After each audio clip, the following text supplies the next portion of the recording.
you very much. So yes, I think I'm going to be under 30 minutes, that's for sure. So maybe we could have continued with we could return if there is enough time. Yeah? Okay. Well, first of all, thank you very much, Louis, for clarifying to me what periphery is. In fact, I had my periphery from Jeanette, but it seems that they are kind of the same thing. So okay, but it's good. I was afraid for a moment that I'm just talking about literary theory, that nobody will be on board with it, that it's a fake problem. But if Fredeli says so, then okay, we're on the good line. Okay, so here is then the outline. Okay, periphery. A few words about this. I'm going to tell you, and then I say, well, in short, it's going to be something like, well, as you heard, it is fictional, but not really fictional. It's something fictional. Huh? And then usually. And this is obviously Perdela's example. He calls it heterodiegetic narrator. I call it extradiegetic narrator from Jeanette. Well, I think he picks up heterodiegetic also from Jeanette, but these are different things. It has to be kept in mind. In fact, I think it's wrong to call Emma heterodiegetic. It's extradiegetic heterodiegetic. Anyway, and then I'll effectively say, well, why I think Perdela is wrong and why I think the Jeanette is wrong. In fact, I want to say that they in fact do belong to the fictional world, but in a liminal way. And then another example is what has this kind of another set of terminology, which honestly I don't know where non comes from. I think it's a film studies thing. And it is good that it is not extradiegetic because it does signal a different type of non-diegeticness. But it seems that even film studies people will say that although there is some kind of a weird epistemic non-relations between these things, that they will still like music to be involved in this kind of fictional world. Huh? And at least Wilson will want to do this, no? And Walton, I assume. But I don't know if I'll be able to say anything about anything against Walton in the sense that, well, we'll come to that. Okay, so when we're talking about periphery, as we said, this should be deemed as a, as a fictional entity. So in a sense, I'm going to use here Waltonian framework and say, well, this is something that you're supposed to imagine. No? That's what you're supposed to do with a peripherical, what's called a periphery item. So in the case of narrators, you're supposed to imagine there is somebody telling you the story of Emma, though there is very little what you can ascribe to those people, huh? And then there are, and then there is a whole debate about, whether there is this minimal agency, if you can ascribe anything beyond existence, no? And even if you should ascribe existence, no? But the point is that they are not a part of the story. Well, we've seen what Perdela says; they can't kick you in the mouth or something like that. But they can, talk shit about you, if they so choose. So that's the part how the narrator operates, and this is how this is why they use this kind of what's called hyphenated words with extras and nons to tell you, well, diegesis is whatever the core of this world is, whereas everything else is peripheral. Huh? So I'll start with what might probably be a thing that I'll be able to convince you more easily. I'll start with the non-diegetic music. And, usually, could have given you an example, but too late now. So usually it's construed as, this kind of Wagnerian music that depicts the atmosphere, some kind of leitmotifs following characters and so forth. No? But in principle, it's this kind of a music that, no agency in the, no kind of anthropomorphic agency in the world. That is the core of the fiction. has any kind of a perceptual or epistemic access to it. Nobody can hear this music, nobody is really remembering this music, nobody is, what's it called, there is no recording device or something like playing this music, and of course, films have played with, you think it's non-diegetic, then it turns out to be diegetic and so forth, but we're just taking now with this, clear examples, classical Hollywood film, a romantic scene ensues, and you hear your heart starts to sing along with the harps and violins and whatnot. No? So that's the music that I have in mind. No? Now, clearly, nobody is here denying that this is not part of the work. That is the work of art. I mean, non-diegetic music is a part of the work of art that you appreciate. No? It's not like, say, it's definitely not like, blurb at the end of the book covers or something like that. It's definitely also not like, table of contents, table of contents in the books. No? Now, my first example was like, it's definitely not like the opening credits. But then I started thinking, well, in film, it might be the case, in fact, nowadays that opening credits are part of the work now, and they certainly seem to count in the, what's it called, definitions of what running time is. So I started wavering. So I decided to say, well, I'm going to stick and say that, the opening production company credits, when it tells you, Warner Bros., I think that's not a part of the movie, and I think people would agree with that. No? Now, so what are other kind of examples of non-diegetic stuff? Camera movements, something like what do I don't know, remember some kind of intricate shot, such as the opening of the. Stay in front of the mics. Ah, sorry. Yeah, sorry. So the opening of the that Wells's film with Charlton Heston. What is that called? The Touch of Evil. Yeah, no. There's a whole intricate kind of a camera movement that it's completely clear that no camera within this fictional world is somehow following them. No, and it's the point is to.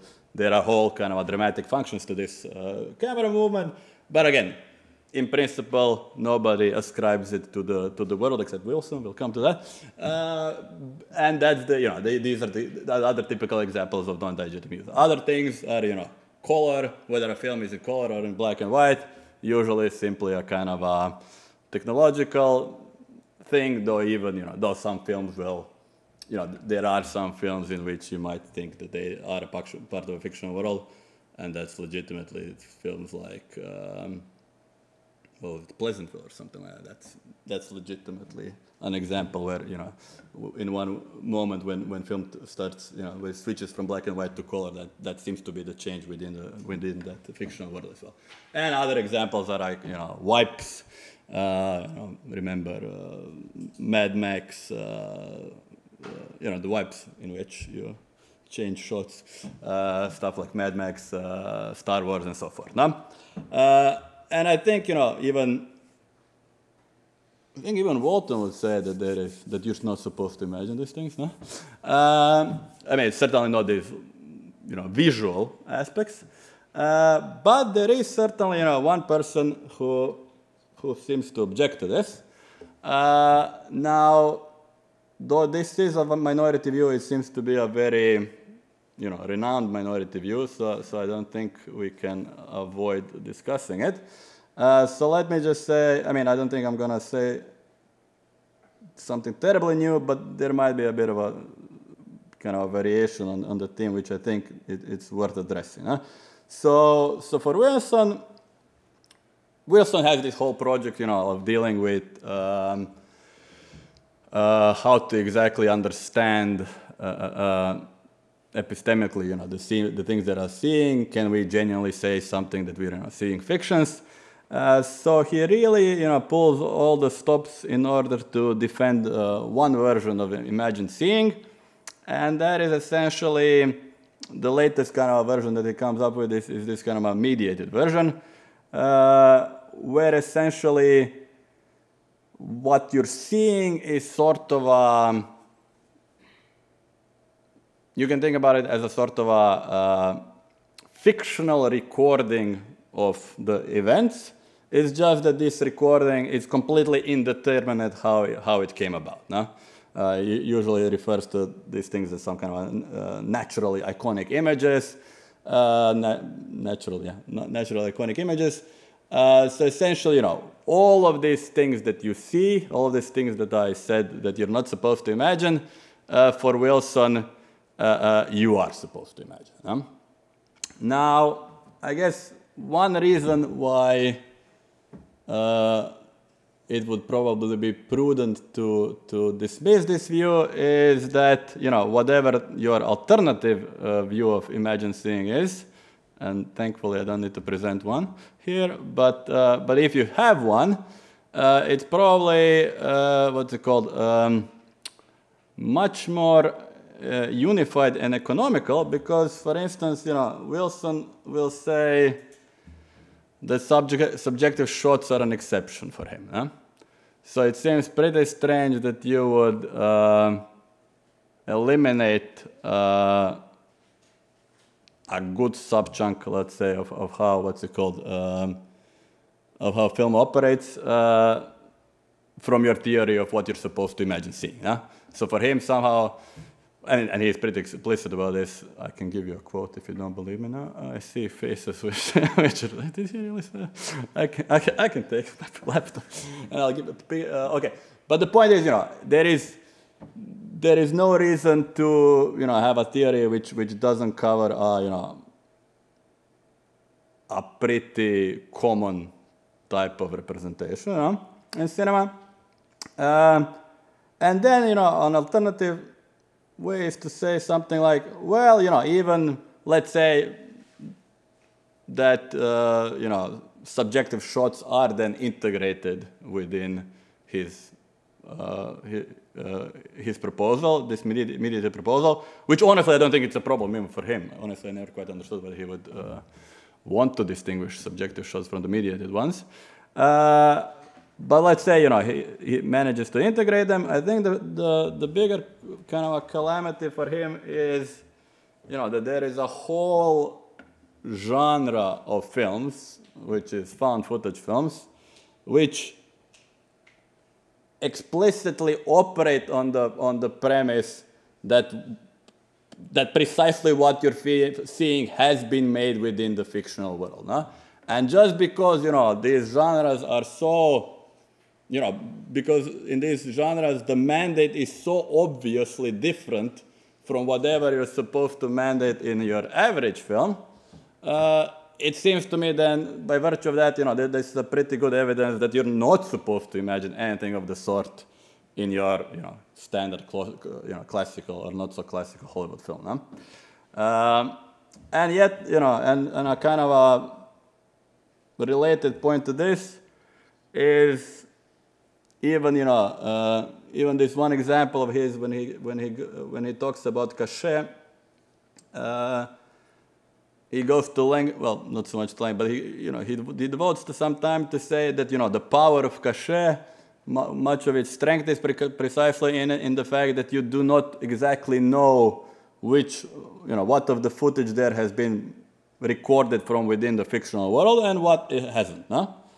But again, if that is his statement, then it's unclear how cachet can really have this strength, because by definition you're supposed to imagine everything was recorded somehow from within that fictional world. So the strength doesn't really work. So that would be my general view of then why we should still stick with essentially a claim that non-diegetic music simply is not a part of the periphery, because you're not supposed to imagine it in any shape, way, or form. You're just supposed to use it to sort of inform your kind of understanding. You're supposed to use it to inform your imagining of the world. Huh? Romantic music is supposed to inform you that you know, kind of that this is a romantic situation. No? But you're not supposed to imagine the music itself. No? Now, okay, so this is then maybe the more controversial part of the talk. So this is why I think, in short, that extradiegetic narrators are part of the, what's it called, fictional world, and that, in principle, that they can kick you in the face if they wanted to, no? Without any sort of particularly magical moves on their part. No? Now, this kind of starts from the kind of Emile Benveniste's account of how deictics operate. No? And you know, there is this kind of a class of words. The classical examples are something like I, here, now, which are essentially referred to as deictics, and they're interesting insofar that, you know, without knowledge of who is speaking, or where and when, you can't really fully understand the sentence. No? You can't really fully understand the utterance. No? So if you come across on a piece of paper saying something like, you know, yesterday Mary went to the store, you know, if you don't know exactly, you know, at which time this piece of writing was produced, by whom, no, you can't really ascertain what yesterday was, no? So that's the kind of a logic. No? Now, here and now are then something like, you know, they're spatial and temporal deictics, because they essentially, you know, the utterances establish a link between, you know, the content of representation and the speaker. If you say, you know, next to me there is a, you know, there is a bush, no, or something like that. You've established some kind of a spatial coordinates of proximity between you and the bush. No? If you say, you know, again, you know, now we're going to do this. You've again established some kind of a temporal relations between, you know, the time of your speaking and the action that follows. No? Now, the second step in this kind of argument, is that temporally used. Now you might be thinking this is a pleonasm. You know, temporally used tense verbs. You know, how are they used? But you know, just keep in mind. I assure you, it's not. So,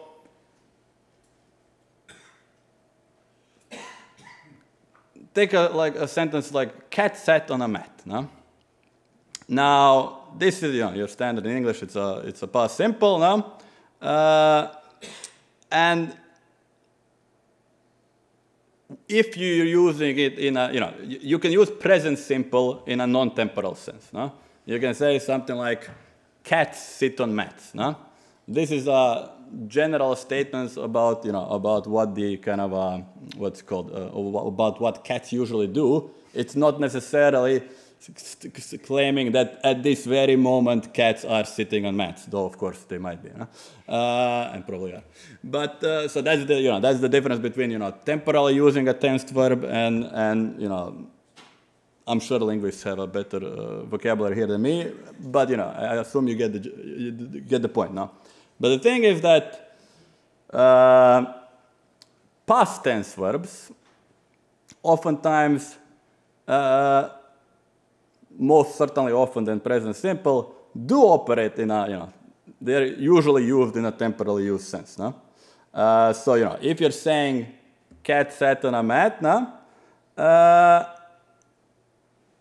You are kind of, what's it called, establishing a sort of a temporal relation between the time of speaking, that is, you know, the present in which you're speaking, and the time at which this cat was sitting on the mat, which was in the past from you. No? That's essentially what you're establishing through this utterance. No? Now, the third point is that, you know, in extradiegetic narrators like the ones in Emma and many others regularly use tense verbs, and they use them temporarily. They essentially are talking about agents with some kind of, and this, it doesn't mean that they, it is most often that they will talk about them in the past tense, no? But, there has been more, quote-unquote experimental literature in which, this may be future, this may be past perfect, whatever you want. It can be shifts in time. The point here is simply that they are using it in a temporal way. They're not using it in a general way of, cats sit on mats. No? And then from, if we take this to be the case, then it follows that essentially that, the events that are narrated by extradiegetic narrators are temporally related to extradiegetic narrators themselves. No? They, by virtue of narrating them via, tense verbs which are used temporally, they're establishing a temporal relation towards that narrated event. No? And, if you take a fictional world to be some kind of a spatial-temporal continuum, then essentially, you've established that the extradiegetic narrator has, however vague the relation might be, simply, it's in the past from the narrator. They have established a sort of a, well, not sort of, they have established a temporal relations towards the narrative events. And in doing so, they have made themselves a part of that fictional world. No? Now, this is you might not be able to specify the coordinates with much precision, but they are in the space of they are in the realm of that world. No? So that's the logic. Yeah? So okay, so just to give you a sort of a potential objection, and that's probably the response would be something like, well, sure, but maybe you've jumped the gun. Maybe they're not really used in a temporal sense. This is just a convention. It's just a convention that that most often extradiegetic narrators speak in the past tense. No? And what is really being conveyed is not some kind of it's not being conveyed that this happened in the past or something like that, relative to the narrator in question. What is really being conveyed, is a sort of a proposition.